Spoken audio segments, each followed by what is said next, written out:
ಸಮಯ ಪ್ರಜ್ಞೆ ಮತ್ತು ಮಾನವೀಯ ದೃಷ್ಟಿಯಿಂದ ಅಪಾಯದಲ್ಲಿದ್ದ ನಾಗರ ಹಾವನ್ನು ರಕ್ಷಣೆ ಮಾಡಿದ ಪತ್ರಿಕಾ ವಿತರಕ ಗೊಟ್ಟಿಪುರ ಜಗದೀಶ್.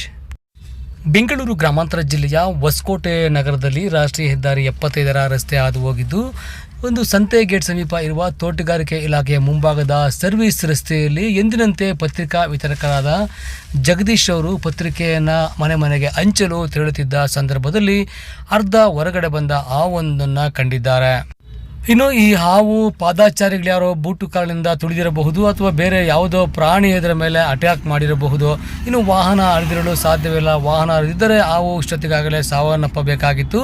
ಸಣ್ಣ ಗಾಯ ಮತ್ತು ನೋವಿನಿಂದಾಗಿ ಹಾವು ಹರಿದಾಡಲು ಸಾಧ್ಯವಾಗದೆ ಅಲ್ಲೇ ಇದ್ದ ಕಾರಣದಿಂದ ಜಗದೀಶ್ ಅವರು ಸಮಯ ಪ್ರಜ್ಞೆಯಿಂದ ಚೀಲ ಮತ್ತು ಕೋಲಿನ ಸಹಾಯದಿಂದ ಹಾವನ್ನು ರಕ್ಷಣೆ ಮಾಡಿ ಪಕ್ಕದಲ್ಲೇ ಇದ್ದ ತೋಟಗಾರಿಕೆ ಇಲಾಖೆಯ ಕಚೇರಿಯ ಕಾಂಪೌಂಡ್ನಲ್ಲಿ ಅದನ್ನು ಇಟ್ಟು ಸ್ನೇಕ್ ನಾಗಭೂಷಣ್ ರವರಿಗೆ ಕರೆ ಮಾಡಿದ್ದಾರೆ.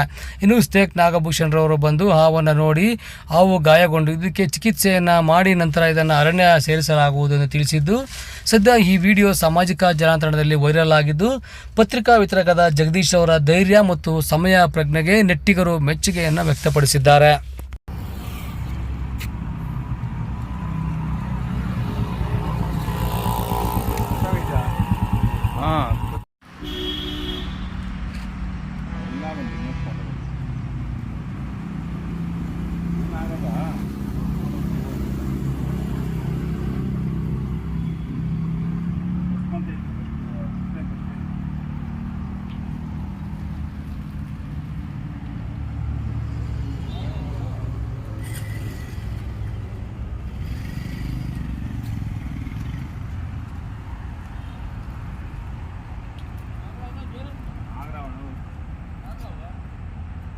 ಇದು ಏನು ಮಾಡ್ಬೋದು.